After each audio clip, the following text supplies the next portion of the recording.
Assalamualaikum warahmatullahi wabarakatuh. Waalaikumsalam. Alhamdulillah, hamdan kathiran tayyiban mubarakan fih, kama yuhibbu rabbuna wa yardah. Wassalatu wassalam ala rasulillah wa ala alihi wa sahbihi wa man tabi'ahum bi ihsanin ila yaumiddin, amma ba'd. Alhamdulillah, kita bersyukur kepada Allah Rabbul Alamin yang senantiasa mencurahkan rahmatnya kepada kita. Hingga saat ini berkat rahmatnya kita bisa merasakan nikmat sehat, nikmat taufik, nikmat hidayah, dan nikmat yang lain yang menyempurnakan ibadah dan ketaatan kita kepada Allah Rabbul Alamin. Alhamdulillah, kita bersyukur pada Allah Jalla wa'ala pada hari Sabtu ini, di Sabtu yang ketiga, kita kembali eh, melanjutkan kajian kita, membahas kitab Arba'in Nawawi, di mana kita akan membahas hadis yang ke-34, yaitu hadis Abi Sa'id Al-Khudri radhiyallahu an. Insyaallah taala kita akan ungkap dan gali faedah ilmiah dan juga amaliyah yang kita dapatkan dari hadis Rasulullah sallallahu alaihi wasallam yang mulia ini. Kita bacakan hadis tersebut. An Abi Sa'id Al-Khudri radhiyallahu anhu qala sami'tu Rasulullah sallallahu alaihi wasallam yaqul man ra'a minkum munkaran falyughayyirhu biyadihi fa in lam yastati' fa bilisanihi fa in lam yastati' fa biqalbihi wa dzalika adhaful iman. Rawah Muslim. Dari Abi Sa'id Al-Khudri radhiyallahu anhu berkata, saya pernah mendengar Rasulullah sallallahu alaihi wasallam bersabda, siapa di antara kalian yang melihat kemungkaran,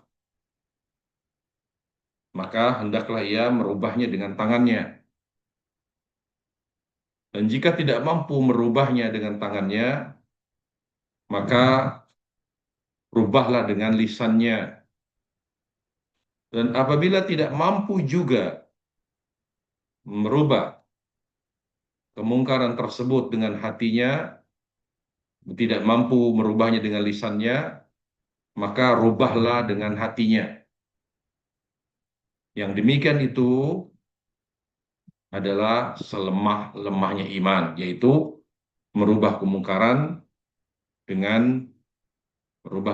dengan hati adalah bentuk ya bukti iman, tapi iman yang paling lemah. Baik, para jemaah sekalian, Allah Subhanahu wa taala. Kita jelaskan hadis yang mulia ini dan kita ambil faedah-faedah ilmiah dari hadis yang mulia ini. Yang pertama, kita akan bahas tentang urgensi amar ma'ruf nahi munkar. Apa ya urgensi amar ma'ruf nahi mungkar. Ada beberapa ya beberapa dalil dari baik terutama dari Al-Qur'anul Karim tentang pentingnya amar ma'ruf nahi mungkar. Yang pertama, amar ma'ruf nahi mungkar menjadikan kita umat yang dicintai Allah Jalla wa'ala. Jadi umat Islam yang senantiasa menegakkan amar ma'ruf nahi mungkar akan dicintai Allah Subhanahu wa taala dan menjadi hamba pilihan Allah Tabaraka wa taala. Sebagaimana yang Allah katakan dalam surah Ali Imran ayat 110. Allah taala berfirman, A'udzu billahi minasyaitonir rajim, kuntu khaira ummatin ukhrijat lin-nasi ta'muruna bil ma'ruf wa tanhauna 'anil munkar. Kalian adalah umat terbaik yang dimunculkan di tengah-tengah manusia karena kalian menegakkan amar ma'ruf nahi mungkar. Yang kedua, urgensi amar nahi mungkar karena dengan amar nahi mungkar kita telah mewujudkan ibadah kepada Allah Jalla wa'ala. Kenapa? Karena ibadah itu perintah dan larangan Allah. Perintah yang dikerjakan, larangan yang ditinggalkan. Ketika kita menegakkan amar nahi mungkar, berarti kita sedang menyempurnakan penghambaan kita kepada Allah Rabbul Izzati wal Jalal.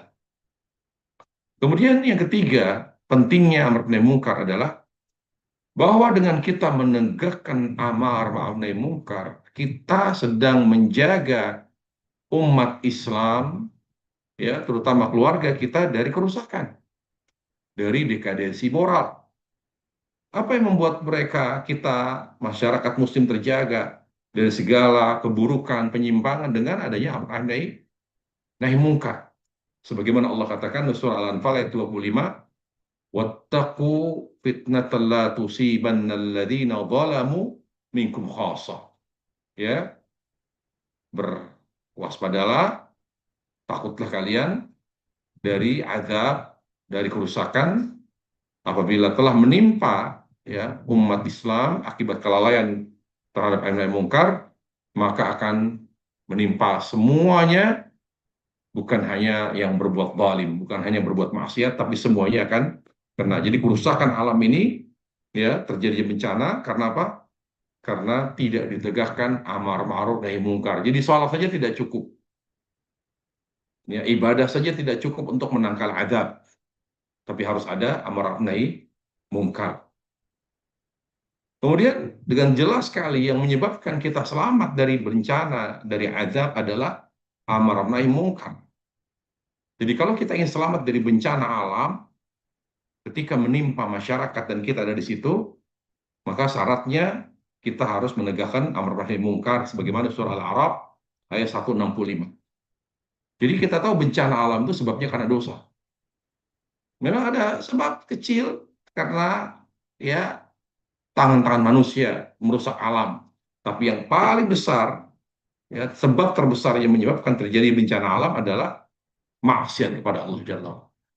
Dan apabila bencana itu ya menimpa suatu kaum, suatu masyarakat, semuanya akan tertimpa kecuali yang menegakkan amar nahi mungkar. Sebagaimana Allah katakan surah Al-A'raf ayat 165. Allah berfirman, "Falamma nasu ma dzukiru bihi anjayna alladziina yanhauna 'anis su'." Ketika mereka lupa, ketika mereka lalai terhadap apa yang Allah perintahkan. Lihat, ketika mereka lalai dari apa yang aku perintahkan, maka konsekuensinya apa? Mereka menerima azab. Lalu siapa yang selamat? Kata Allah, anjayna alladziina yanhauna 'anis su'. Yang aku selamatkan hanya satu, yang mencegah ya, yang melakukan pencegahan terhadap kemungkaran. Jadi kalau kita ingin selamat terjadinya dari segala bencana alam, apapun itu, tsunami kah, ya, longsor, banjir bandang, semua. Ingat, itu semua terjadi karena dosa manusia. Kalau kita ingin selamat, dan Allah jamin keselamatan kita, selama kita menegakkan amar ma'ruf nahi mungkar. Baik, itu yang pertama. Terkait dengan amar ma'ruf nahi mungkar yang kedua, ya, kita harus memahami dulu kerangka iman. Iman itu cinta dan taat kepada Allah. Itu iman. Dan amar nahi mungkar adalah bagian dari iman. Jadi ketika kita melihat apa yang dibenci Allah dilakukan, sementara kita adalah seorang hamba yang mencintai Allah, maka harus muncul rasa cemburu, marah. Karena iman itu cinta dan taat kepada Allah Jalla wa'ala. Kalau kita sudah mencintai Allah, kita akan marah dan benci kepada siapapun dan apapun yang dibenci oleh Allah. Kita akan mencintai siapapun dan apapun yang dicintai Allah. Itu konsekuensi dari iman.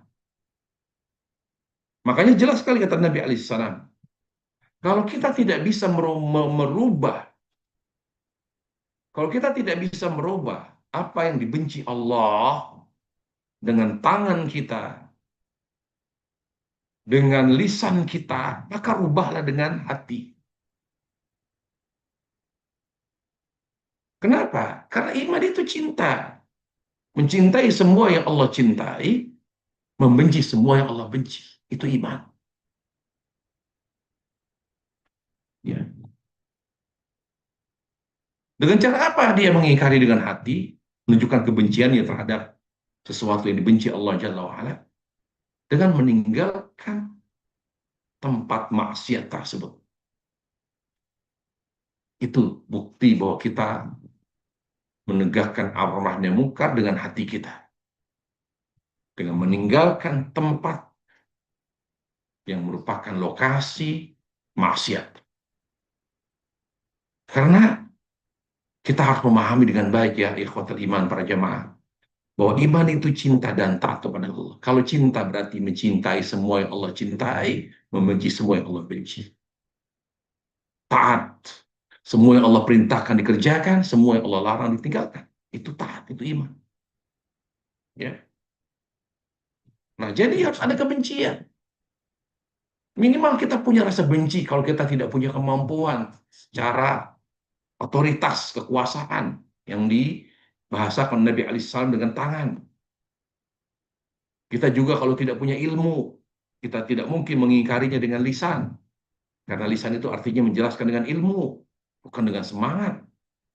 Maka apa yang kita lakukan untuk mengingkari apa yang Allah benci? Dengan hati, di mana kita tunjukkan kebencian dan kemarahan kita terhadap sesuatu yang mungkar yang Allah benci dengan meninggalkan lokasi maksiat tersebut.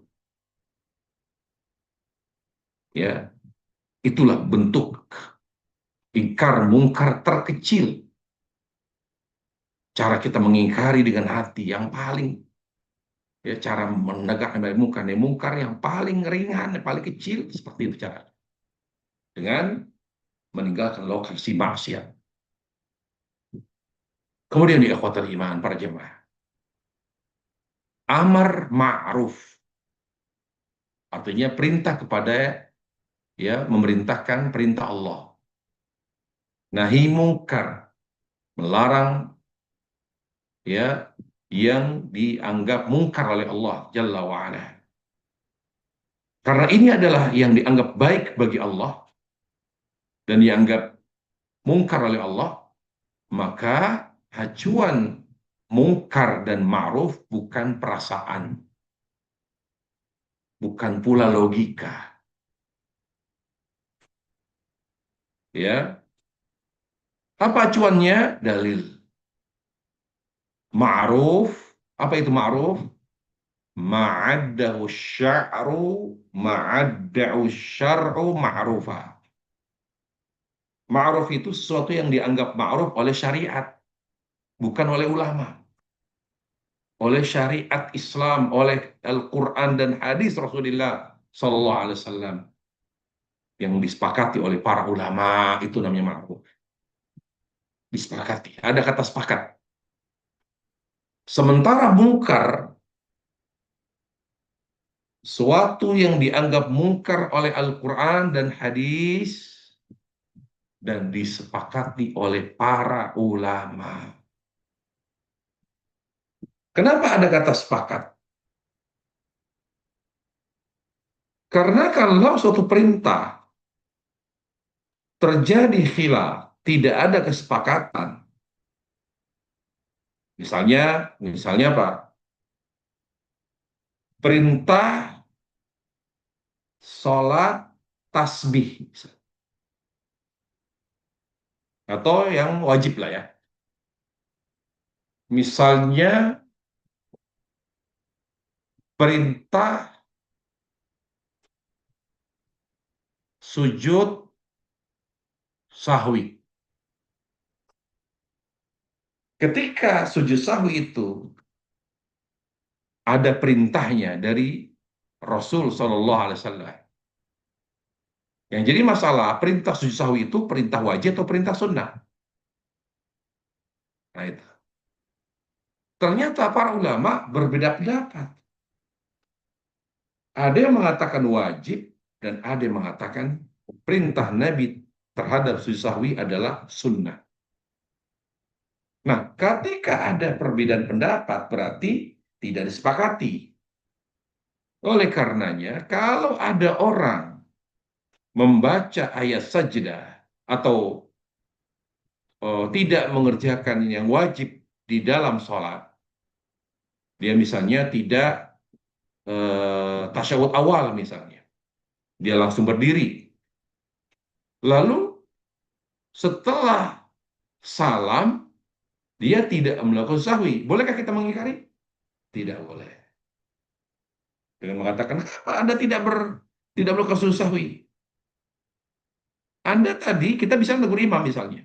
Imam tidak salah, tidak melakukan tasyahud awal. Lalu kita sebagai makmum setelah salam menegur, kenapa Anda tidak melakukan sujud sahwi? Padahal tadi kita tidak melakukan tasyahud awal perjamaah. Suatu perintah yang tidak disepakati ulama akan wajibnya tidak boleh diingkari. Cara menyampaikannya tidak begitu, tapi memberikan masukan. Dengan cara apa misalnya? Kenapa kita tidak sujud sahwi? Padahal ada dalil Nabi menyuruh kita sujud sahwi kalau kita meninggalkan kewajiban dalam sholat. Jadi sifatnya himbauan, masukan. Berbeda kalau kita menyikapi fenomena adanya perintah Allah yang ditinggalkan sementara itu perintah wajib. Misalnya ya ada orang tidak, anak kita tidak atau keluarga kita tidak mengerjakan sholat fardu, kita marah. Bukan himbauan lagi, tapi marah. Kenapa kamu tidak sholat? Gitu. Kenapa? Karena perintah itu disepakati ulama. Makanya para ulama mengatakan terhadap perintah, perhatikan, terhadap perintah yang diperselisihkan kewajibannya, ya, yang diperselisihkan kewajibannya atau sunnahnya, demikian pula larangan yang diperselisihkan keharaman dan kemakruhannya, ya, maka tidak boleh diingkari kalau perintah ditinggalkan dan kalau larangan di apa? Kalau larangan dilanggar. Mudah-mudahan bisa dipahami. Contoh apa misalnya? Tadi misalnya kita tidak boleh mengingkari orang tidak sujud sahwi karena tidak ulama sepakat. Contoh lain misalnya, salat Id. Salat itu tidak semua ulama mengatakan wajib. ulama yang mengatakan sunnah muakkadah. Ada yang mengatakan sunnah muakkadah. Sama juga dengan sholat jamaah. Sholat berjamaah di masjid bagi laki-laki, tidak semua ulama sepakat wajib. Jadi ketika ada laki-laki mengerjakan atau tidak sholat jamaah di masjid, ya, khilaf para ulama akan wajibnya laki-laki sholat di masjid, maka kita yang melihat itu, mendapati itu, maka jangan menegurnya dengan teguran keras seperti kita mengingkari. Kenapa? Karena perintah sholat jamaah di masjid bagi laki-laki tidak semua ulama sepakat, dan ini fakta. Dan inilah cara dengan kita mengetahui ilmu amar ma'ruf munkar. Jadi kita tahu bagaimana cara mengingkari intonasi suara, penekanannya. Jadi bagaimana cara kita menasihati misalnya keluarga yang tidak sholat jamaah di masjid. Kita memberikan himbauan, memberi nasihat. Jangan seperti orang mengingkari kemungkaran. Itu sholat masjid. Karena hukumnya, mungkar ini. Dosa besar, wallah. Nah, itu tidak boleh. Kenapa? Karena ulama berbeda pendapat tentang hukum wajib sholat jamaah ya di masjid bagi laki-laki. Kalau ulama tidak sepakat, berarti cara mengingkarinya atau cara ya mengingkari fenomena yang tidak pas itu dengan cara memberikan himbauan saja. Jangan seperti orang mengingkari kemungkaran yang disepakati ulama. Bagaimana Ustadz misalnya nyanyi lagu? Bukan ulama khilaf. Nah, ini beda lagi. Kalau perbedaan pendapat yang terjadi, di mana pendapat satu kuat sekali dalilnya, sementara pendapat yang lain lemah, tidak didukung oleh banyak dalil, tidak didukung oleh dalil, di mana dia adalah qaulun syad, kaul, perkataan, pendapat yang sangat lemah dan aneh. Bisa mengatakan bahwa lagu itu boleh, nyanyi itu boleh, ya selama mengandung dakwah, unsur-unsur dakwah, selama mengangkat syiar Islam. Nah, dan aja lirik-liriknya pun tidak mengandung hal-hal yang haram. Ya, diiringi dengan musik seperti itu. Kita bilang ini adalah qaulun dhaif au khilafun ghairu mu'tabar. Kalau perselisihan yang terjadi, salah satu pendapat jelas sekali dalilnya, pendapat yang lain adalah apa misalnya, pendapat yang lain lemah sekali pendapatnya, maka kita bilang, kita ingkari. Contoh, kayak lagu. Contoh misalnya, wanita menikah tanpa mahram. Karena sampai saat ini ada pemahaman janda boleh menikah tanpa wali. Salah dalam memahami hadis Rasulullah SAW. Yaitu alai mutus ta'mar. Janda itu diminta pendapatnya ketika akan ingin menikah, ketika akan menikah dengan laki-laki. Dia diminta pendapatnya. Tus ta'mar kata Rasulullah SAW. Adapun hadis, ya, la nikah illa wali wa syahidi adlin, tidak sah wanita tanpa wali menikah tanpa wali, dipahami itu hanya berlaku bagi perawan. Kalau janda tidak perlu wali. Kita bilang dari mana pendapat itu? Ada pendapatnya. Pendapat siapa? Al-Imam Abu Hanifah. Karena Hanafiyah dalam hal ini memahami wali itu hanya syarat sempurna, bukan syarat sah. Tapi kita bilang pendapat ini lemah, tidak ada dalilnya. Dia hanya berdasarkan kias, tapi dalil Al-Quran hadis tidak ada yang mendukung dan menguatkannya. Jadi bagaimana kalau ada seorang wanita janda ingin menikah tanpa wali? Kita ingkari. Kan khilaf, ulama berbeda pendapat, kita bilang. Ya, kita ingkari, tetap kita ingkari. Kenapa? Karena perbedaan pendapat yang ada adalah perbedaan pendapat yang lemah. Yang mengatakan bahwa wali itu syarat sempurna, tidak didukung sama sekali oleh dalil. Jadi ketika khilafnya syad, ghairu mu'tabar, ketika perselisihan pendapat ulama lemah, yang kuat secara mutlak adalah pendapat yang mengatakan harus dengan wali, baik itu perawan maupun janda. Maka kalau ada perempuan menikah tanpa wali, kita harus ingkari. Kalau tidak dengan tangan, dengan mencegahnya untuk menikah dengan laki-laki, atau dengan lisan kita jelaskan haramnya, kalau dipaksakan bisa terjadi zina, atau minimal kita tidak hadiri acara walimah, acara akad nikahnya. Kenapa? Karena itu adalah pernikahan yang haram tanpa wali yang sah dalam Islam. Jadi jelas sekali, perintah ma'ruf, kita memerintahkan kepada ma'ruf yang dianggap ma'ruf oleh dalil dan disepakati ulama. Ingat itu, catat. Variabelnya pada ma'ruf yang dianggap ma'ruf oleh Al-Quran dan hadis dan disepakati ulama. Mungkar. Kita kapan mencegah kemungkaran? Ketika sesuatu itu dianggap mungkar oleh dalil Al-Quran dan hadis dan disepakati ulama.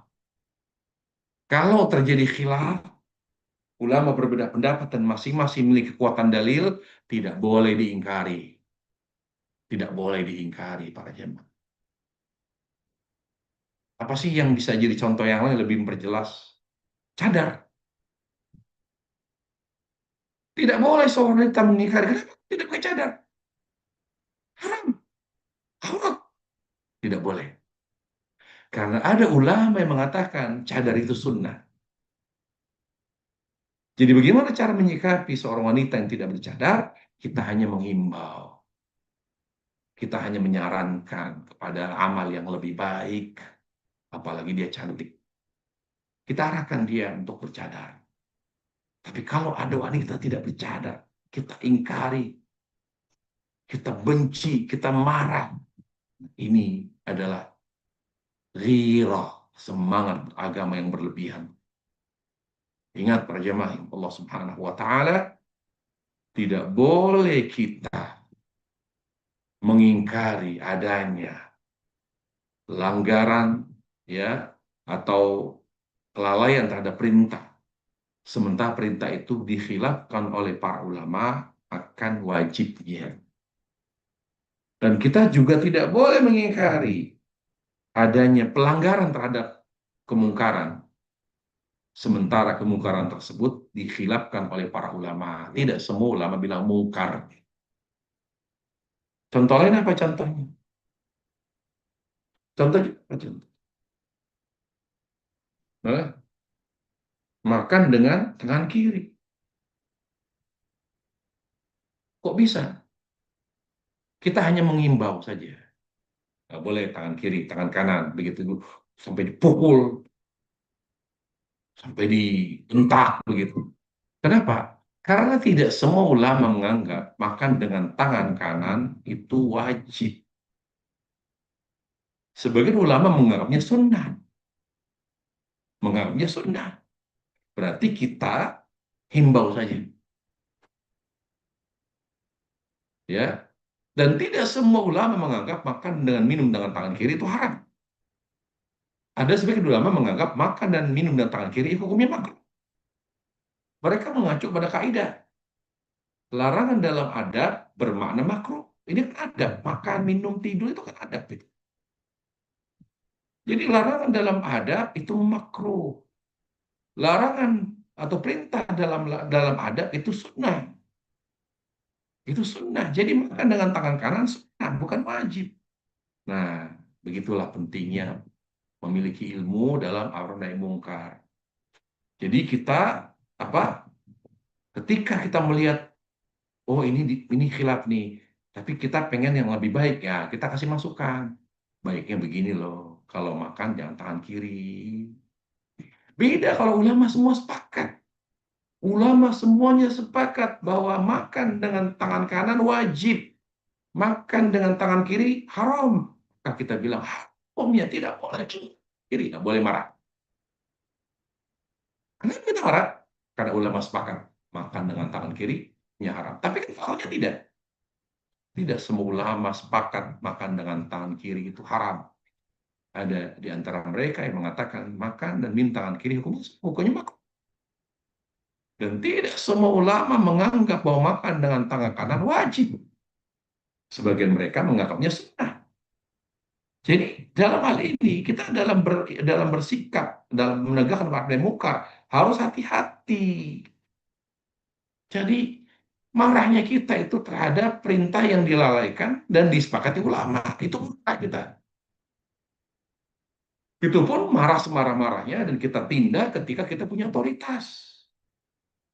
Yang jadi masalah, sudah tidak punya otoritas, tidak punya kekuatan. Kemudian kita ingkari sesuatu yang dikhilafkan oleh para ulama. Ini masalah. Banyak sekali terjadi pada zaman sekalian. Cara mengingkarinya kayak cara mengingkari terhadap sesuatu yang sifatnya sunnah. Tidak semua ulama sepakat. Gitu. Contohnya ya, ikhwatal iman, banyak sekali. Makanya perlunya kita belajar. Perintah ini disepakati ulama atau tidak. Larangan ini disepakati ulama akan keharamannya atau tidak. Dari situlah nanti kita munculkan sikap amar nahi munkar. Pengingkaran itu terkait dengan hukum. Makanya kata ulama, la inkara fi masaili al-mukhtalafi fiha. Tidak boleh mengingkari sesuatu, baik itu perintah maupun larangan yang diperselisihkan oleh para ulama. Tidak boleh. Kenapa? Karena itu seperti tajirul wase, seperti mempersempit sesuatu yang luas. Seperti mempersempit sesuatu yang luas. Bagian begitu. Contoh misalnya kunut. Boleh nggak kita ribut gara-gara kunut subuh? Nggak boleh. Yang ada saling menghargai. Tapi kan ada pendapat yang mengatakan bid'ah. Itu ada hadis yang bernama yang dari Tariq al-Asja'i, di mana dia bertanya kepada ayahnya, ayah, kunut di waktu subuh secara kunut itu apa? Kata sahabat itu, ayahnya bilang, bunaya bid'ah, wahai bunaya itu bid'ah. Itu kan seperti jadi jadi sahabat itu memandang kunut subuh itu adalah bid'ah. Tapi Imam Syafi'i makan sunnah. Jadi bagaimana sikap kita terhadap mereka yang kunut? Kita hargai. Jangan kita ingkari, ini bid'ah haram, wallahi haram. Nggak bisa. Coba lihat Zadul Ma'ad karya Ibnu Qayyim rahimahullah taala, Ibnu Qayyim az-Zawjiyah rahimahullah, di mana beliau menyebutkan semua pendapat ulama dengan dalil-dalilnya dalam masalah kunut dalam subuh secara kontinu. Apa kesimpulannya dari apa yang saya paparkan? Maka kesimpulannya bahwa kunut di sholat subuh secara kontinu, dia bilang apa? Dia tidak bilang bid'ah, karena diambil jalan tengah, tidak sesuai dengan petunjuk Rasulullah Sallallahu Alaihi Wasallam. Kenapa? Karena Nabi tidak pernah melakukan dengan cara apa? Terus menerus. Inilah pentingnya kita punya ilmu. Jadi kita tidak boleh menganggap itu bid'ah, haram, dosa, wallah, maksiat, kunut terus menerus. Gak bisa, Pak Jem. Jadi ini penting ya, ikhwatul iman. Matangkan ilmu kita. Beragama itu tidak hanya berdasarkan semangat, tapi harus dengan ilmu yang matang, ilmu yang utuh, ilmu agama yang komprehensif. Bahaya kalau hanya punya semangat, kalau lebih banyak memberikan mudarat, fitnah. Apalagi kita lagi semangat-semangatnya ngaji, tiba-tiba kita lihat ada hal-hal yang kita anggap mungkar di tengah keluarga kita, misalnya, kita bilang haram. Begitu. Padahal ulama khilaf. Ya, ulama khilaf. Kita bilang haram. Kata Ustadz ini haram. Tidak begitu Islam. Kata Ustadz ini, kata Ustadz. Kalau kata Ustadz, berarti kita saja yang berpegang. Kita sebagai orang awam, nggak boleh memaksakan orang dengan pendapat Ustadz kita. Nggak boleh. Kita yang mengamalkan saja.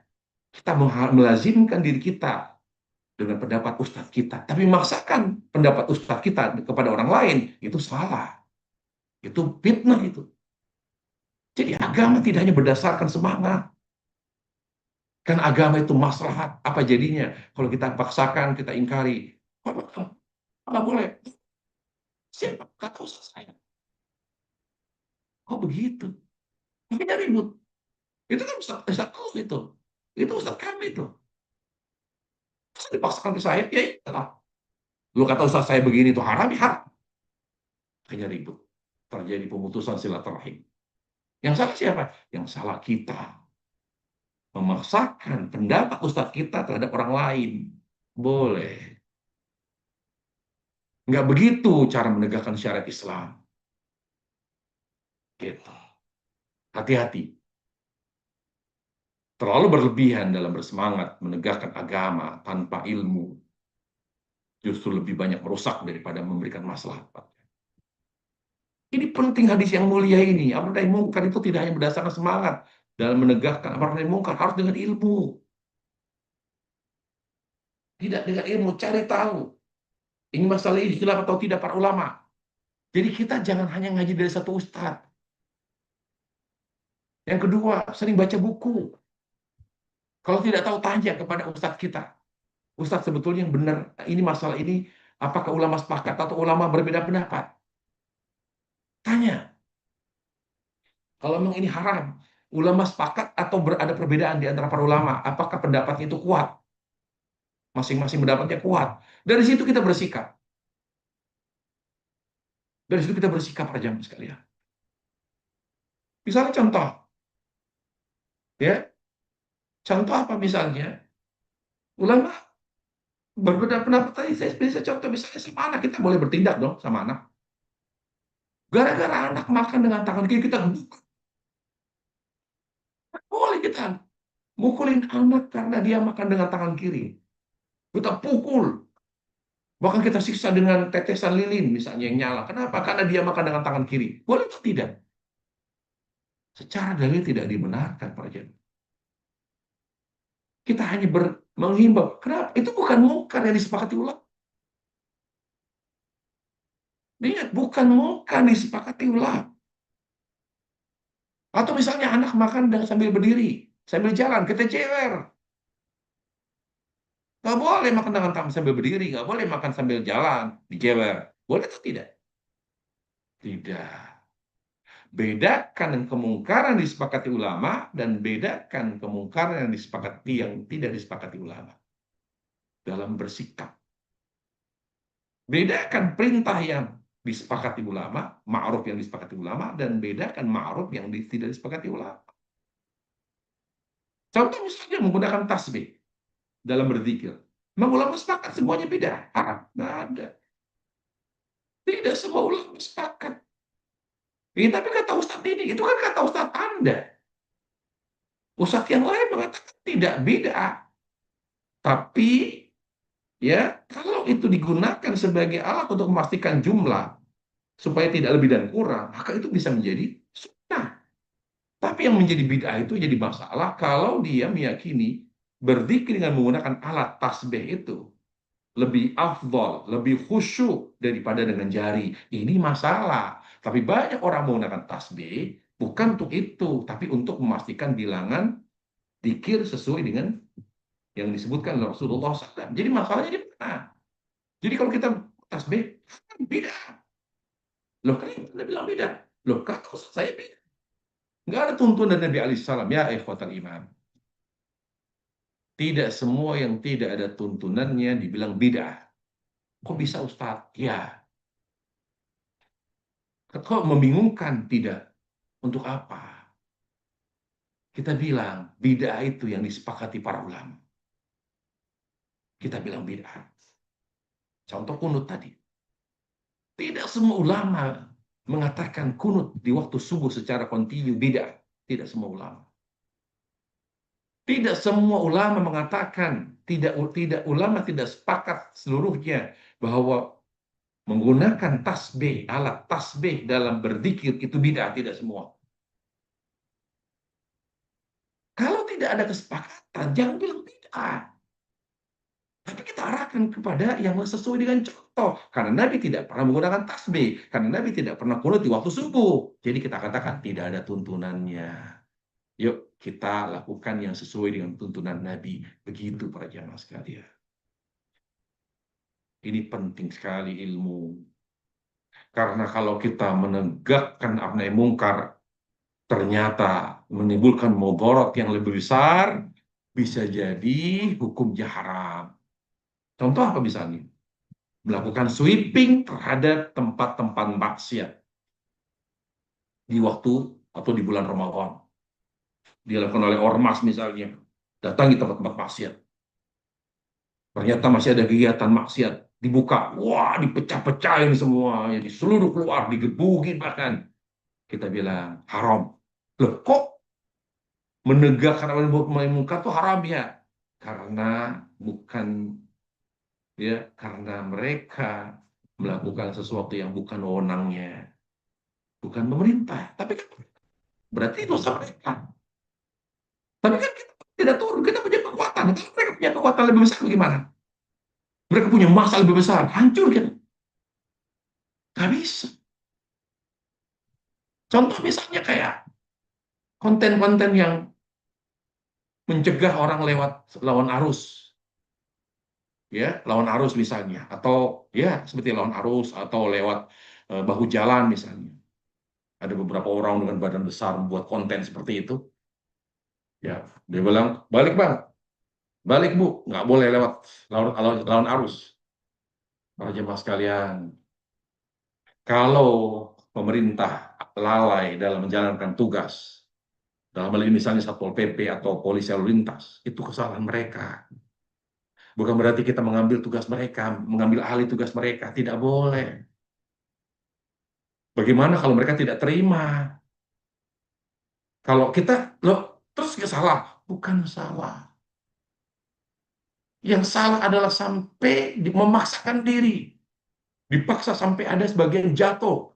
Balik bang, nggak boleh harus. Dibalik jatuh terus sepeda. Kalau sudah luka, ini kamu horor. Bagaimana caranya? Caranya ya khotel iman. Himbauan saja. Bantu tugas pemerintah. Kalau itu bukan wewenang kita sekedar membantu. Kalau kita tidak melakukan, kita tidak berdosa. Karena itu kewajiban mereka. Jangan sok tahu dan jangan sok mampu dalam beragama. Masing-masing ada tupoksinya. Masing-masing ada tugas pokoknya. Apakah mencegah seorang lawan arus, mencegah seorang lewat bahu jalan, kendaraan motor, itu berarti kewajiban kita? Kan? Kita hanya menghimbau, tapi Allah akan hukum mereka, para pemimpin yang bertanggung jawab. Kita tidak. Menemukan kecelakaan, ya sudah, kita laporkan ke pihak yang berwajib. Kan mengambil, kan main hakim sendiri, bukan mengambil tindakan sendiri. Kalau semuanya dibuka seperti ini, menjadi semrawut, kacau negara ini, ya menjadi kacau kalau semua orang bisa bertindak, ya bertindak sendiri, main hakim sendiri, itu masalah para jemaah sekalian yang dimulakan Allah Tabaraka wa Ta'ala. Dengan kita misalnya mengingkari dengan tindakan, dengan memukuli maling, apa boleh? Tidak boleh. Tidak boleh. Kita lepaskan undang-undang KUHP yang tidak boleh main hakim sendiri. Secara Islam itu tidak boleh, karena bukan wewenang kita. Menghukum pelaku kriminal bukan wewenang kita. Kita hanya membantu tugas pemerintah, tugas aparat, menangkap selebihnya, menghukum dia dengan hukuman apapun urusan dia. Tapi ini kan hukum tidak adil. Berarti mereka nanti akan ditanya oleh Allah Jalla wa'ala. Akan ditanya oleh Allah akibat kelalaian mereka. Untuk apa? Kenapa kita harus sesuai dengan aturan Islam? Agar tertimbul maslahat dan tidak terjadi kekacauan. Tidak terjadi kekacauan para jemaah. Coba kasus contoh misalnya. Ada seorang ayah punya 9 anak. Dia harus mencuri. Dia harus mencuri sembako beras. Karena ingin mencari makan buat anaknya. Dia nggak punya uang. Digebukin mati. Meninggalkan 9 orang anak. Akibat main hakim sendiri. Siapa yang tahu jawab kalau udah begitu? Yang menafkahi 9 anak ini siapa? Kacau. Kacau luar biasa. Kebobrokan luar biasa. Kalau kita keluar dari aturan Islam dengan dalih menegakkan amar nahi mungkar. Amar nahi mungkar juga ada aturannya. Bukan seenaknya kita, semaunya kita, nggak bisa. Disitulah makanya kata Nabi alaihissalam, siapa yang melihat? Inilah penting, siapa yang melihat? Jadi nggak bisa katanya. Gitu. Jadi kita main tuduh, ada orang dituduh mencuri. Nggak punya bukti, digebukin. Nggak boleh. Pertama, kita tidak melihat. Kita tidak punya bukti. Yang kedua, bertindak, memukul. Ini hadis Nabi alaihissalam yang diamalkan oleh setiap kaum muslimin. Bertindak kita, kewenangan kita, berangkat, bantu aparat. Itu cara kita mengingkari kemungkaran. Tapi kita punya bukti, dia bukti mencuri, tangkap. Tapi nggak punya bukti, ditangkap, digebugin. Mana? Di mana kita terhadap hadis Nabi alaihi salam ini? Man ra'a minkum munkara, yang melihat, kita punya bukti bahwa orang ini berbuat mungkar. Baru ada tindakan. Kalau tidak punya bukti, jangan bertindak. Bertindak pun sesuai dengan otoritas, sesuai dengan kemampuan. Tidak semua orang bisa mukulin, tidak semua orang bisa main hakim sendiri. Siapa yang berhak menindak? Aparat hukum. Kita dengan apa? Dengan tangan, nasihati. Tidak boleh mencuri, kamu tidak boleh menipu, kamu tidak boleh. Kita nggak bisa pukul, bukan otoritas kita, bukan domain kita. Gitu. Bisa menjelaskan dengan lisan, takut salah. Ya dengan apa? Dengan hati. Kita tinggalkan kemaksiatan itu. Di sini para jemaah, pentingnya kita memahami fikih amar nahi mungkar supaya tidak timbul mudarat yang lebih besar daripada kemaslahatannya. Yaitu ya, itu yang perlu diperhatikan. Kemudian dalam menegakkan amar nahi mungkar demi menciptakan kemaslahatan dan menghindari mudarat yang lebih besar, makanya diletakkan syarat, ada syarat-syaratnya. Yang pertama, seorang yang menegakkan amar nahi mungkar harus punya ilmu agama yang cukup dan memadai. Tidak boleh seorang menegakkan amar nahi mungkar berdasarkan kebodohan. Semangat, nggak boleh. Lebih menimbulkan kekacauan.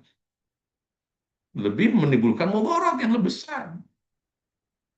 Makanya kata Syekhul Islam Taimiyah, la budda fil amri wan nahi minal ilmi. Setiap ada tindakan amar nahi mungkar harus didasari oleh ilmu. Ilmu apa? Ilmu agama. Dia paham fikih amar nahi mungkar. Kayak tadi, kalau masalahnya khilaf, berarti tidak disepakati ulama jangan diingkari, tapi diarahkan, dinasehati. Nggak boleh marah, nggak boleh seperti mengingkari kemungkaran yang disepakati ulama. Ya kita harus hanya menghimbau. Seperti misalnya cadar, kamu pakai cadar cantik deh, daripada kamu kan cantik loh.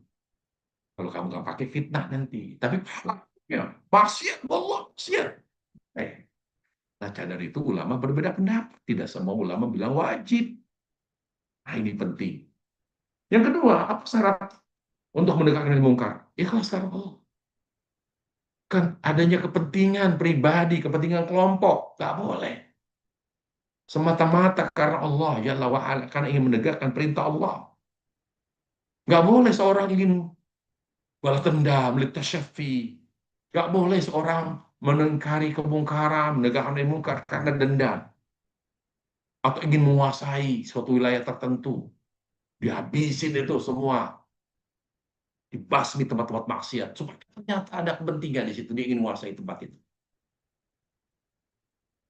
Atau ingin dianggap sebagai pendekar. Ingin ditakuti. Dia unjuk gigi. Dia berantas ya tempat lokasi maksiat. Dia berantas. Supaya mereka tahu bahwa saya orang kuat. Itu semua haram. Tidak boleh seorang menegakkan amar nahi mungkar kecuali karena Allah. Semata-mata karena ingin menegakkan perintah Allah Subhanahu wa Ta'ala. Yang ketiga, syaratnya apa? Syarat menegakkan amar nahi mungkar harus dilakukan dengan penuh kelembutan dan hikmah, bukan dengan kekerasan. Ayyakuna birrifq. Rasulullah sallallahu alaihi wasallam bersabda, "Inna syai'a la yakunu fi syai'in illa zana." Inna rifqa la yakunu fi syai'in illa zana wa la yanza'u min syai'in illa shana. Kelembutan ketika ada pada sesuatu, dia akan menghiasi sesuatu tersebut terkesan indah. Wala yunza'u min syai'in illa syana. Ketika sesuatu itu tidak ada kelembutannya, menjadi menyeramkan. Menyeramkan para jamaah. Hanya gara-gara kunut berantem. Sampai bunuh-bunuhan bisa. Hanya karena cara mengingatkannya, cara menasihatinya terlalu keras. Kaku. Cara menasihatinya, ini kayak orang mengingkari kemungkaran. Kamu tahu tidak, kunut itu beda. Wallahi neraka. Neraka, neraka, neraka aja loh. Wah, digebukin berantem, bahkan bisa menyebabkan kematian. Kenapa? Karena dia menyampaikannya tidak dengan lembut dan tidak tepat begitu. Kenapa? Nah, itu bukan sesuatu yang diingkari, tapi hanya dihimbau saja. Karena masalah kunut bukan masalah disepakati ulama sebagai sesuatu yang beda. Kemudian yang dilakukannya kan orang awam, yang fanatik terhadap mazhab Syafi'i, terhadap guru-guru mereka. Lalu kita bilang beda, habis kita. Tidak hikmah. Hikmah itu wadhu syai' fi mahalli, menempatkan suatu perhatian. Kita tahu, oh ini masyarakat awam yang kolot, yang fanatik. Mereka kunut, jangan ngomong sedikit berdiam. Karena dengan kita bicara mudarat, hikmah, tidak semua yang kita ketahui disampaikan. Ingat, tidak semua, laisa kullu haqqin yuqal fi kulli makan, fi kulli zaman, ya, fi kulli saks.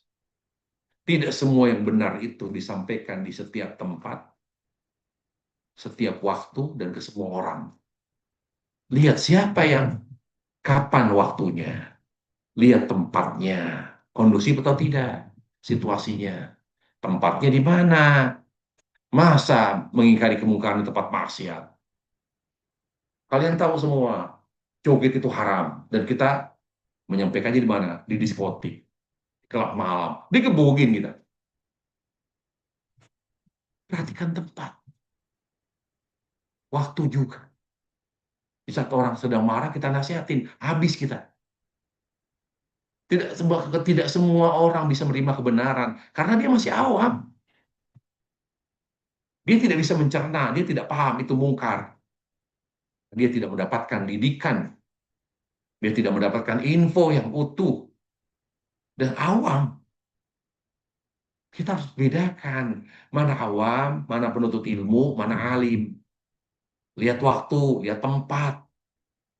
Kalau kita menegakkan mungkar tidak dengan kelembutan dan tidak dengan hikmah, memperhatikan hikmah itu apa sih artinya?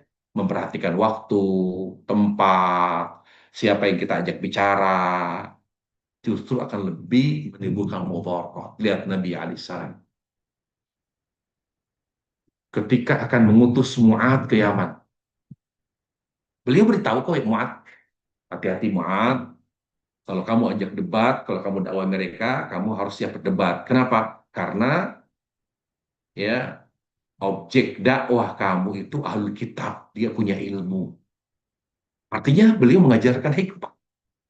Kalau mereka ngajak debat, kamu harus siap, ya, karena mereka ahlul kitab.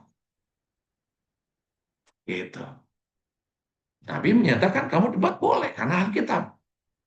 Tapi kalau orang-orang yang akan didakwai Rasulullah SAW oleh Mu'ad bin Jabal yang diutus oleh Rasulullah SAW ke Yaman, ternyata orang awam, tentu Nabi akan melarang. Jangan ajak debat mereka. Beri mereka contoh, dakwai mereka dengan keteladanan. Jangan dengan debat dan dialog. Likulli maqam maqal. Yang namanya dakwah itu harus menyesuaikan keadaan. Selama tidak bersifat haram, kita menyesuaikan.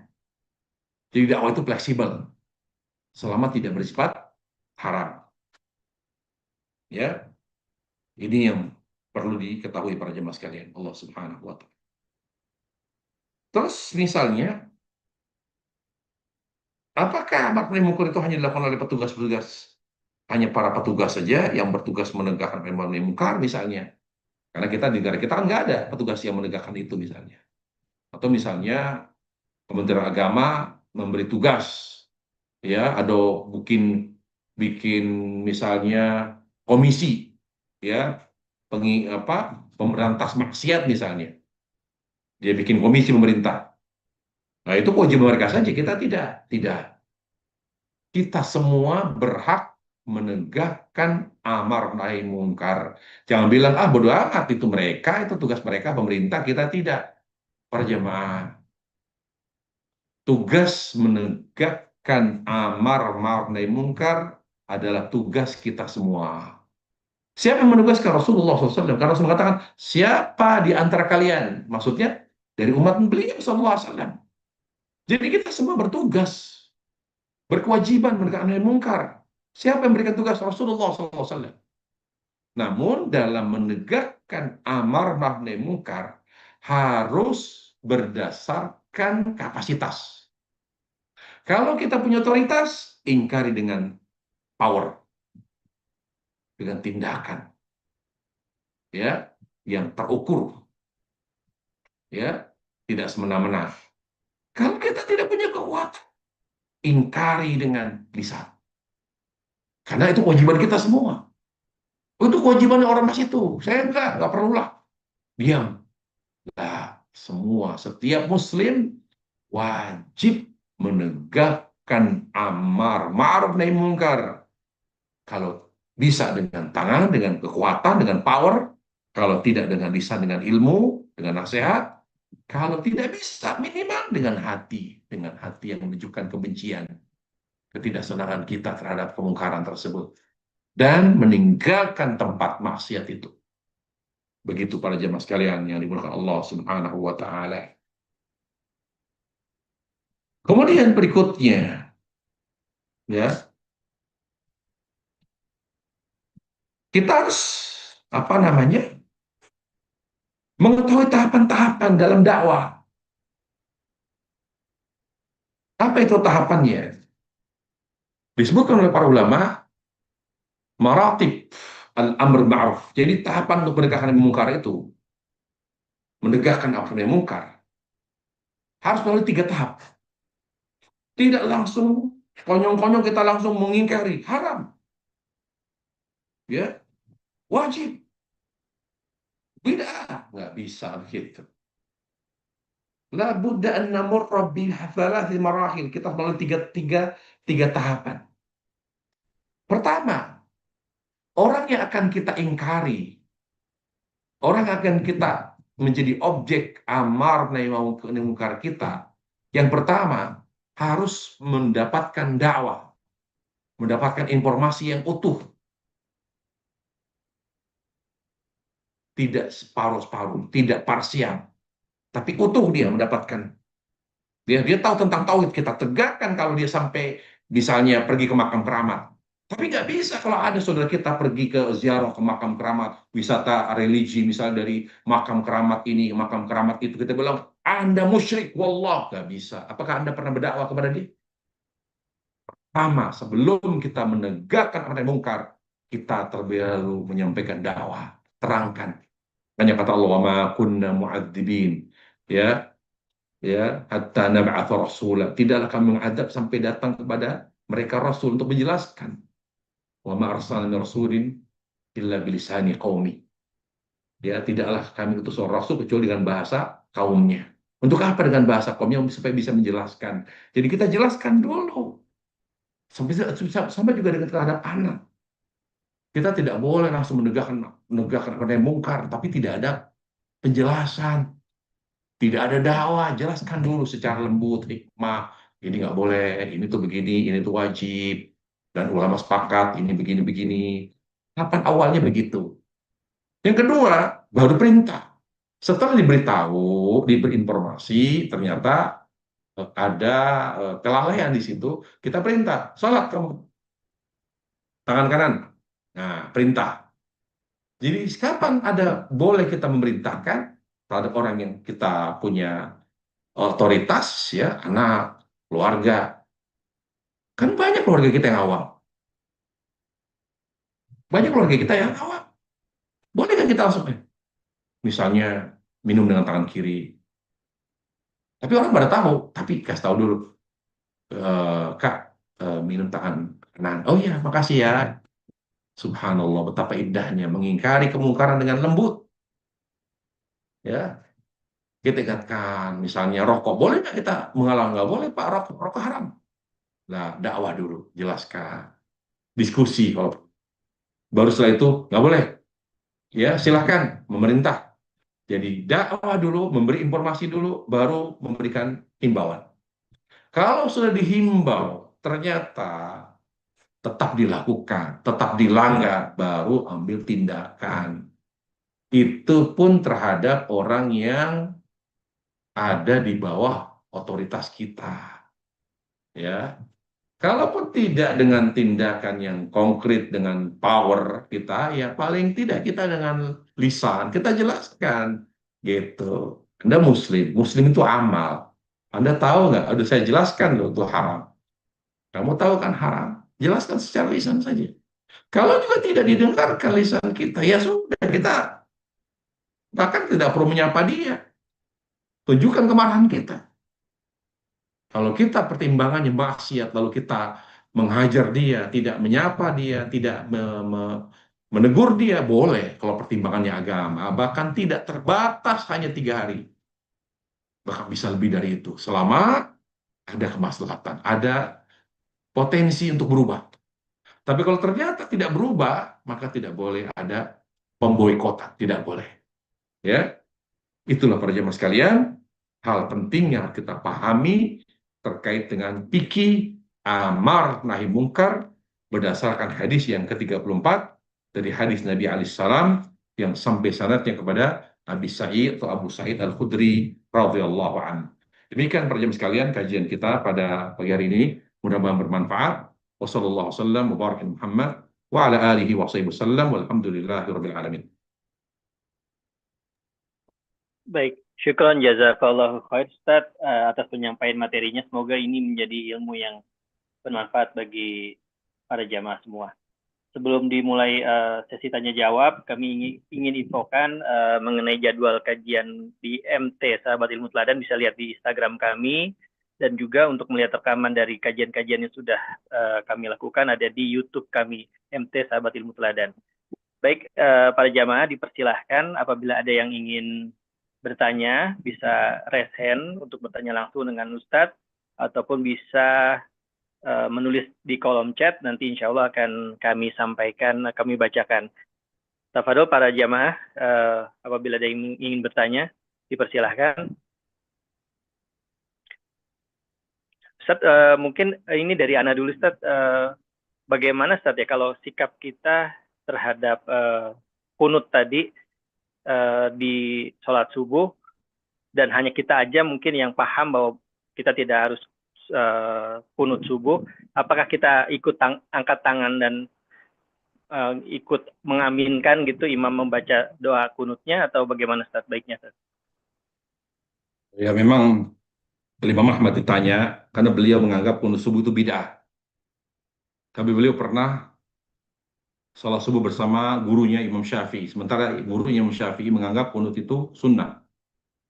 Apa yang dilakukan oleh Imam Ahmad ketika bermakmum bersama Imam Syafi'i, beliau angkat tangan. Beliau mengaminkan. Lalu beliau bertanya, kenapa engkau mengaminkan sementara kau memandang bid'ah? Yang salah di mana, kata dia. Saya bilang bid'ah itu kan perbuatannya. Sementara kalau saya jadi makmum, kewajiban saya mengikuti imam. Kalau perbuatannya bid'ah. Tapi kalau saya sudah jadi makmum, bukankah sunnah Nabi alaihissalam mengikuti imam walaupun salah? Jadi kalau imam salah, kita ikuti. Misalnya gini, imam nambah rakaat, 5 rakaat di sholat duhur, kita ikuti atau tidak? Yang nanggung dosa siapa? Imam, kita tidak. Jadi termasuk sunnah Nabi alaihissalam mengikuti imam yang sah sebagai imam walaupun salah. Contoh misalnya, dalilnya adalah eh, riwayat dari Ibnu Mas'ud, di mana ketika beliau Utsman bin Affan menjadi khalifah, beliau mengerjakan selama hari tarwiyah, haji di hari tarwiyah, semuanya dilakukan secara sempurna. Padahal Nabi tidak pernah mengerjakan duhur, asar, dan isya secara sempurna. Semuanya dikerjakan secara kosor. Tapi Utsman mengerjakan secara sempurna. Geger itu. Karena di zaman Rasulullah, Abu Bakar, Utsman, Umar, semuanya selalu mengkosor. selama di hari tarwiyah di Mina. Tapi mereka mendapati Utsman menyempurnakan sholat. Mereka bagaimana? Mau dua orang Utsman langsung berdiri lagi di duhur 4 rakaat, di asar dia pikir hanya duhur, mungkin lupa Utsman. Ternyata di asar begitu lagi 4 rakaat. Di Isya begitu lagi 4 rakaat. Mereka geram gitu loh. Yang kami pahami, sholat di sini itu semuanya dikosor. Kok ini disempurnakan? Mereka akhirnya ngadu ke siapa? Ke Abu Mas'ud. Kok bagaimana ya Pak kita ingkari? Kata Abu Mas'ud, tidak boleh. Karena kewajiban kita sebagai makmum mengikuti. Lalu beliau mengatakan al-khilafus syar, ya, perpecahan itu tidak baik. Jadi menyisi imam itu tidak baik. Kesalahan imam, kalau memang betul kunut itu salah, yang menanggung dosa dia. Jadi beda konteksnya. Hukum kunut apa? Kita bilang khilaf para ulama. Yang sahih tidak sesuai dengan petunjuk Nabi alaihissalam. Karena tidak bisa dipaksakan bidah. Banyak ulama tidak menganggap bidah. Yang sahih seperti yang kata Ibnu Qayyim, saya lebih mendapat pendapat beliau, tidak sesuai dengan contoh Rasulullah SAW. Lalu bagaimana Ustaz kalau seandainya saya ternyata bergabung dengan imam yang kunut? Nah, demi menjaga kebersamaan, sudah terlanjur gabung, angkat tangan. Kan kebersamaan yang dijaga. Tapi gimana berikutnya? Ya hindari. Berarti jangan sholat di situ. Sholat di masjid yang tidak kunut. Gitu. Begitulah fikih dalam memahami masalah kunut. Wallahu a'lam. Baik, Ustaz, syukran jazakallah khair, Ustaz. Berarti kalau emang itu emang dekat di rumah kita ya, berarti kita cari masjid yang lain, Ustaz ya. Betul. Baik. Walaupun asalnya tidak boleh mencari masjid yang jauh. Karena Nabi alaihissalam melarang.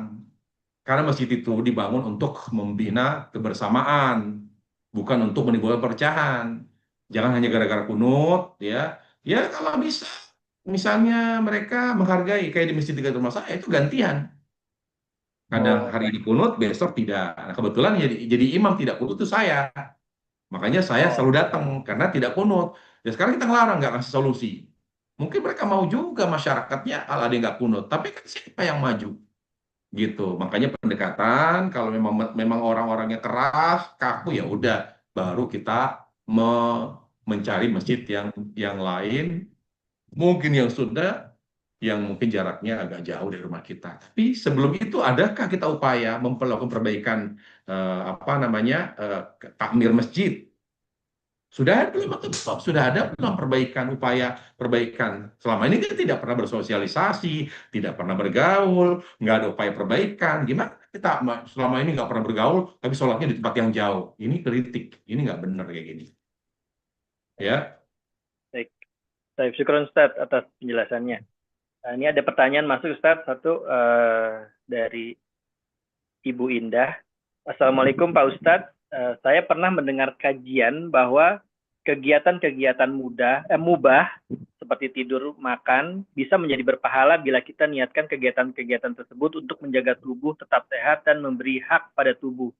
Tapi pernah juga dengar kajian lain bahwa kegiatan mubah tidak bisa menjadi berpahala. Keduanya Ustadz yang bermanhaj salaf. Mohon pencerahannya Ustadz. Jazakallahu khair. Yang pertama, alhamdulillah kita nggak usah bingung ya. Karena yang menjadi acuan kita itu dalil. Pemahaman itu tidak bisa menjadi acuan. Ya itu pendapat ya. Pendapat Ustadz Fulan, pendapat saat ini. Tapi usulnya apa gitu ya.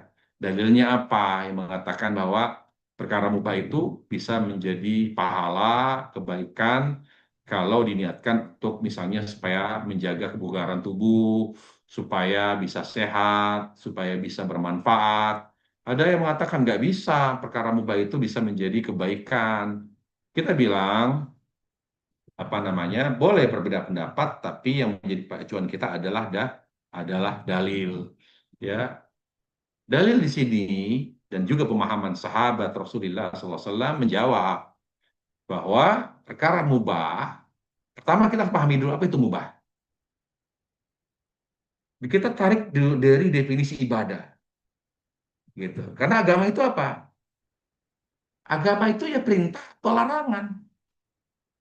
Perintah, larangan, khobar. Itu agama isinya itu. Tapi yang paling penting agama itu perintah dan larangan. Khobar itu hanya kita respon dengan iman, percaya. Allah mengabarkan ada arsy, Allah mengabarkan ada surga dan neraka, kita percaya, itu iman. Khobar namanya. Tapi agama itu larangan. Perintah, ada perintah tauhid, perintah sholat, perintah zakat, ada larangan ini, itu agama. Nah, baik. Konstruksi agama itu adalah perintah dan larangan. Apa itu larangan dan apa itu perintah? Perintah itu sesuatu yang dicintai Allah. Larangan itu yang dibenci Allah Jalla wa'ala. Paham ya? Lalu perintah yang dicintai Allah. Cintai Allah itu ada dua. Ada yang namanya wajib. Berarti sangat dicintai Allah. Makruh. Agak dibenci oleh Allah. Makanya tidak melahirkan dosa. Perintah ya. Ada sunnah yang yang agak disukai Allah. Makanya orang yang tidak mengerjakan sunnah tidak dosa. Larangan yang dibenci Allah. Ada larangan haram, ada larangan makruh. Nah, begitu ya, sampai sini paham ya? Apa itu haram yang sangat dibenci Allah? Makanya konsekuensinya laknat, azab neraka, karena dibenci Allah. Gitu. Kemudian makruh yang agak dibenci Allah, makanya tidak melahirkan dosa. Kalau kita melakukan perkataan makruh, perbuatan makruh. Tapi kalau sering melakukan makruh, lama-lama terjerumus kepada yang haram. Nah, hukum itu ternyata bukan 4, tapi ada 5. Ada haram, ada makruh, ada wajib, ada sunnah. Mubah. Nah ini dulu. Tapi itu mubah. Nah ini penting. Mubah kata ulama, mastawat torfa. Mastawat torfa. Mubah itu suatu perkara yang tidak terkait dengan cinta dan bencinya Allah. Jadi dia nggak ada, orang makan udah pahala, nggak ada itu. Itu namanya mubah. Orang makan, tidur, dosa. Nggak ada. Karena perkara mubah itu perkara yang tidak terkait dengan pahala dan dosa. Karena tidak Allah cintai, juga tidak Allah benci. Itu perkara mubah. Makanya ada ustadz bilang tidur bisa berubah menjadi pahala. Pahami dulu apa itu mubah. Mubah itu perkara yang sama. Dia tidak dibenci dan tidak dicintai. Jadi dia di tengah dia. Dan kita tahu Allah itu maha pengasih dan penyayang. Penyayangnya di mana? Kalau kita berniat buruk belum dikerjakan, maka tidak dicatat dosa. Padahal sudah niat buruk. Itu niat buruk loh. Niat buruk tidak dikerjakan, tidak di-follow up, tidak berdosa. Sudah niat buruk. Karena mubah lebih Allah perhatikan. Ada atensi dari Allah Jalla wa'ala. Karena rahmat Allah yang luar biasa. Niat buruk, niat jahat tidak Allah catat dosa ketika tidak di-follow up dalam bentuk perbuatan. Itu kan rahmat di situ. Itu sudah niat jahat. Karena mubah tidak Allah perhatikan, tidak ada atensi dari Allah. Allah tuh pengen kita semua masuk surga. Makanya para ulama sepakat perkara mubah karena menjadi atensi Allah dengan rahmatnya, ya, dia tidak ada kaitannya dengan dosa dan pahala. Tapi ketika didukung oleh niat yang baik, berubah menjadi pahala. Makanya kata ulama, al-mubahatu tanqalibu ta'at bin niyati thayyibah wassalihah. Perkara mubah menjadi ibadah, suatu perkara ibadah berpahala ketika didasari oleh niat yang baik. Kenapa? Karena mendapatkan atensi dari Allah. Lah, niat jahat aja tidak dihukumi dosa. Kenapa? Kalau tidak di-follow up dengan perbuatan, itu kan dapat atensi. Logikanya ada masuk atau tidak nih? Akhluki bisa dipahami nggak akhluki antum? Paham Ustaz, insya Allah. Iya, secara logika saja. Sekarang lebih berhak untuk mendapatkan rahmat Allah, atensi dari rahmat Allah. Yang mubah atau yang niat jahat tapi tidak dihukumi dosa kalau tidak di-follow up dengan perbuatan? Ya. Secara logika, yang lebih berhak mendapatkan perhatian Allah, perkara mubah yang mendapatkan pahala dengan niat yang baik kan? Betul. Sekarang niat jahat tidak Allah catat dosa, dia sudah jahat, membunuh. sudah niat membunuh. Qadarullah dia akhirnya taubat. Astagfirullahaladzim. Karena tidak di follow up. Bayangkan, niat jahat tidak Allah catat dosa. Apalagi mubah, tidak ada niat jahat. Mubah, tidur ada nggak niat jahat? Makan ada nggak niat jahat? Nggak ada. Makanya dia tidak ada pahala kalau hanya perbuatan mubah. Makan aja, minum doang, nggak ada. Olahraga, hanya olahraga. Ya, ada pahalanya? Tidak ada. Tapi dia menjadi pahala. Kenapa? Karena rahmat Allah yang maha luas. Ketika perkara mubah, minum, makan, tidur, olahraga, didukung oleh niat. Dengan catatan ya, perkara mubah tersebut didukung oleh niat yang baik. Ya Allah, kata ulama, kata Imam Ahmad, litaqawi ala taatillah. Saya olahraga supaya saya sehat, lalu saya bisa mampu beribadah kepada Allah. Itu niat baiknya. Berarti olahraga apa? Halal. Kalau kita hanya jogging aja, tapi nggak ada niat ibadah, ada pahala atau tidak? Berpahala atau tidak? Nggak ada. Makanya bisa dipahami olahraga itu tidak didukung oleh niat yang baik dari mana? Cara olahraganya sudah maksiat, joget, ya, caranya dengan membuka aurat, itu udah ketahuan itu. Bagaimana bisa kita ketahui? Bagaimana kita bisa pastikan olahraganya itu didukung oleh niat yang baik? Cara berolahraganya sudah dengan cara yang haram. Bayangkan, dengan perempuan misalnya dia apa namanya olahraga jogging tapi auratnya terbuka, atau olahraga senam tapi dengan lagu, dengan joget, itu sudah ketahuan, itu malah jatuhnya dosa maksiat kepada Allah Jalla wa'ala. Jadi perkara mubah tolong jangan dirusak dengan perkara maksiat.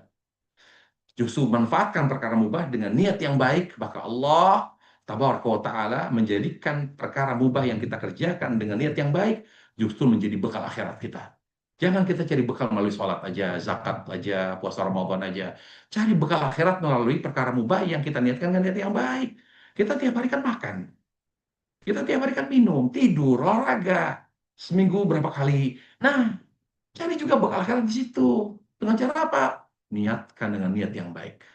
Supaya makan yang sehat, pola makan, pola minum yang sehat, pola tidur yang sehat, pola olahraga yang sehat, semuanya membuat kita semakin semangat dalam beribadah, segar bugar, kita semangat, bisa beribadah lebih maksimal, maka perkara mubah yang kita kerjakan selama ini berubah menjadi pahala karena didukung oleh niat yang baik. Wallahu taala alam. Begitu jawaban saya. Baik, Taib. Syukron jazakallahu khair, Ustaz. Semoga itu menjelaskan pertanyaannya dari Bu Indah.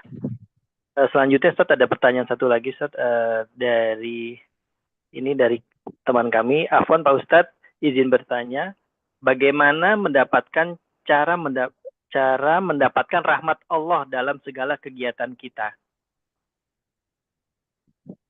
Bagaimana cara?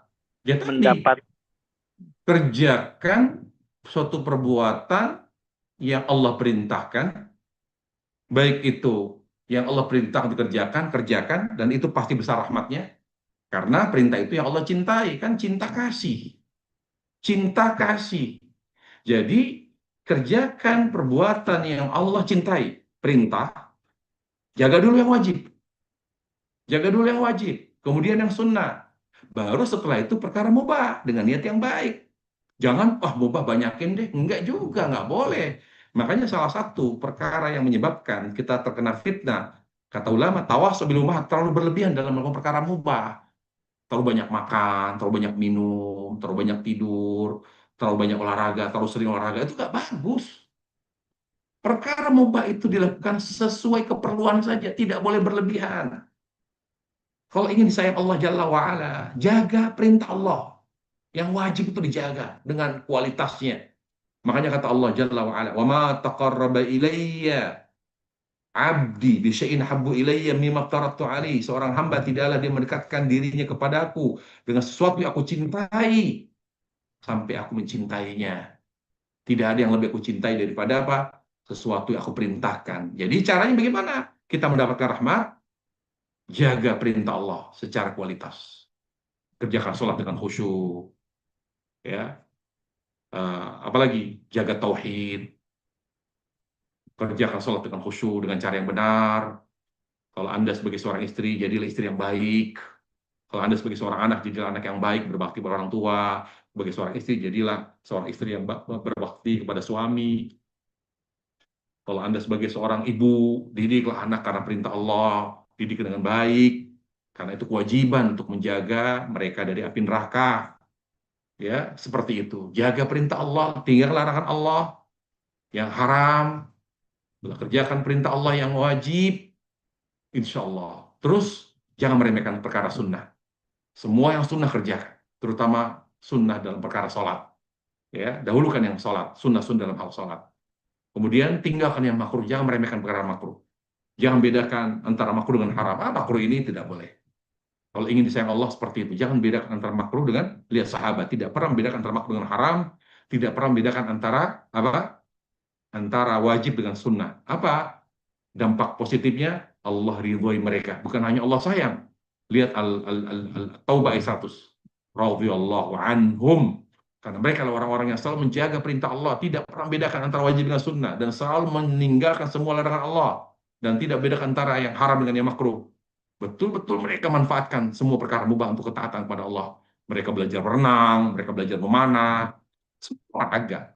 Perkara mubah itu. Olahraga, tapi apakah sunnah? Karena ada perintah dari alaihissalam, yaitu untuk belajar berenang, persiapan jihad misalnya.